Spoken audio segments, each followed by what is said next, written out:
So I'm going to tell one of my stories about Timothy Treadwell. At the time when he was out here, he was pretty already well known when I started guiding out here in 2000. And I was at McNeil River in '99, and you could hear through the grapevine there was a strange guy doing some really inappropriate things with the bears.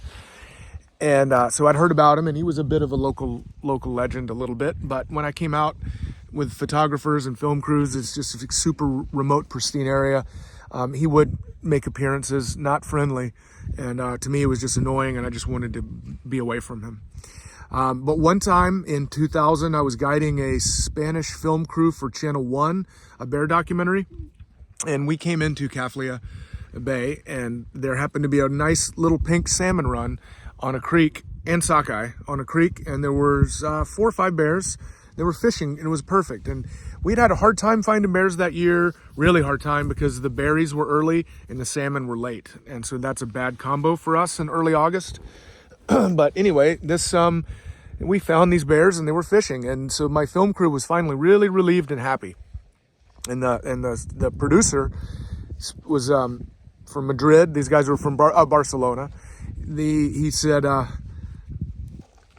was very happy. And the cameraman was a famous guy at the time. He'd filmed a lot of stuff. He's Spanish. And he never really talked. A very stoic guy, very serious. And when he did say something, these guys all quiet and listen. Wait, what is he saying? And so he mumbled something kind of cranky. And then the producer said, "Brad, what is happening? We finally have this great action. We're getting these great shots, and there's some madman in the bushes trying to ruin our shots. He's photobombing and ruining all the shots because there's a guy standing there." And I didn't realize it at first, And then I looked and I said, "Oh man, that's Treadwell. I forgot about him. I totally forgotten he was here this time of year."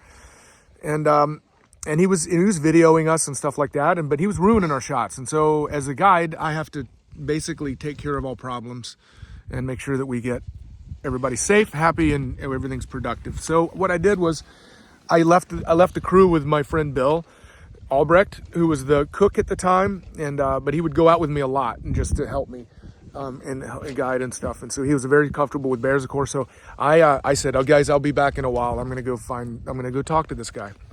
So I went up and around, and he saw me going after him, and he disappeared in the brush. It took me a while to catch up to him.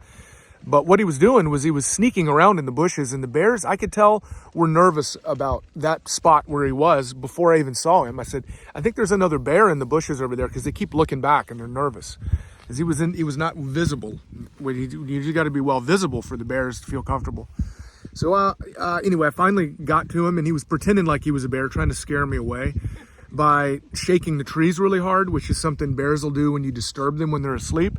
They'll stand up and they'll shake the trees and kind of makes them, that's kind of a threatening noise. And so I thought, oh, I'm just spooked a big bear. And then I kind of kept looking, and then I saw a couple flashes of black clothes, and I said, "It's Treadwell acting like a bear, trying to scare me away." So I walked up to him and said, "Tim, man, what are you doing?" And he said, "You need to leave my bears alone. And you're bothering my bears. They're trying to catch salmon to survive." And I said, I know what they're doing. I said, "I love the bears very much. I used to work at McNeil River." And he said, "Oh, I heard about you.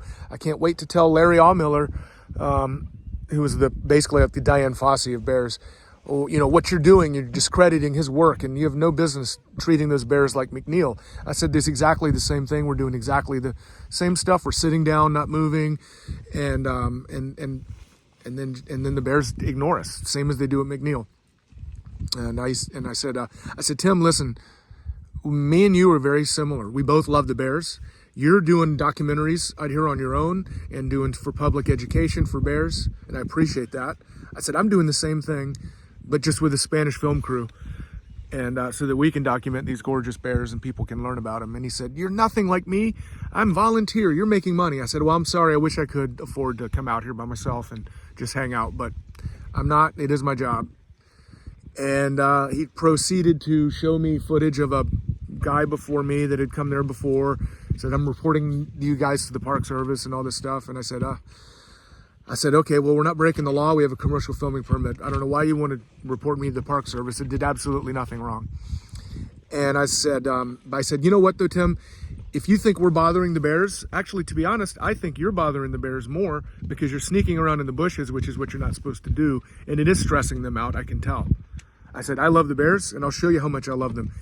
If us being here is going to make you act like this and stress those bears out on this really hard year, then I will leave. So we'll go. And so I went back and I called the boat. And my boss, John Rogers, I said, John, we got to go. We're getting bothered by Treadwell, and he's scary. He was dressed in, I think he had he had no shirt on, and he had black paint on his face, like camouflage black paint. I couldn't believe it. Camo pants, black bandana. He was definitely in his very much aggro mood, and scary, to be honest. And so John came and picked us up. But as I was walking these guys across these slippery rocks with his super camera gear, he comes sliding down the hill on his butt and runs right into the creek towards me. And so I even told the film crew, like, hold on, guys, I don't know what he's going to do.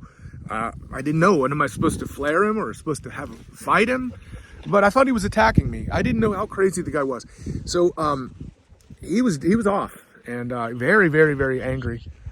And so he ran up to me and he shook my hand and he said, Brad, I just want to say, I